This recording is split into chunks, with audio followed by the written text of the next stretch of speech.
Imagine waking up one day to find out that water you drink, cook with, and depend on has simply run out. This isn't a distant reality. This is the future India is heading towards. With rising demand, unchecked exploitation, and climate change worsening the situation, India's water crisis isn't just an environmental issue, it's an economic catastrophe in the making. Water, our most fundamental resource, is running out. Despite having 18% of the world's population, India has only 4% of the world's fresh water. As industries expand and city grows, the country is on the brink of severe water crisis, threatening economic stability, food security, and public health. Today, we dive into the roots of this crisis, the challenges to solving it, and the urgent steps needed to secure India's water future. First of all, I'm going to talk about this problem in three segments. Segment 1, understanding the problem. India's per capita water availability has dropped by over 70% since 1950. By 2030, the demand is expected to be twice the available supply. This crisis is not just about scarcity, it's about mismanagement. Agriculture consumes nearly 80% of our water, yet inefficient irrigation leads to massive wastage. Groundwater, once abundant, is being depleted at an alarming rate due to over extraction. So meanwhile, urban water bodies are choking with pollution, industrial waste, untreated sewage, and plastic debris, are turning our rivers toxic, making even available water unsafe for use.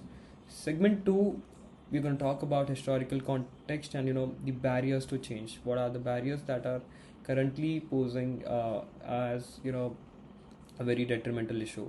So historically, India's agriculture boom relied on heavy water usage.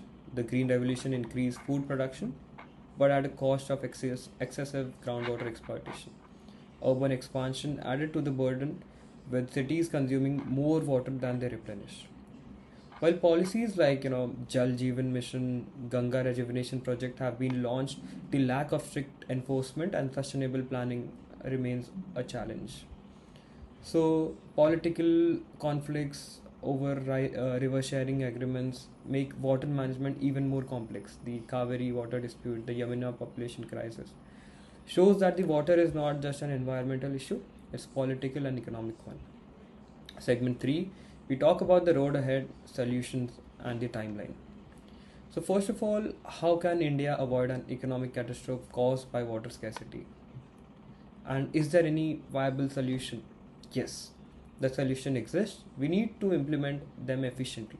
First of all, we're going to talk about revamping agriculture practices. That'll take about like 5 years.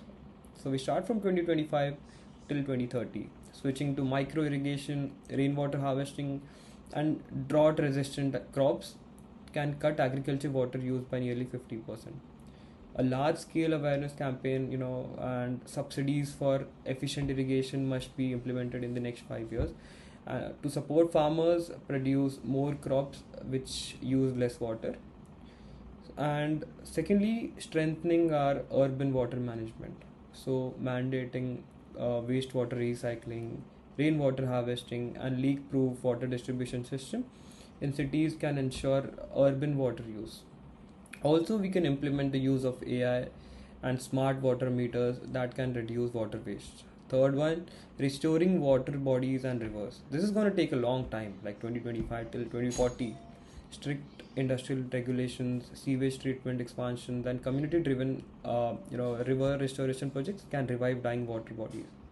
Fourth one, we're going to talk about policy overhaul and state cooperation. There has to be cooperation within the states.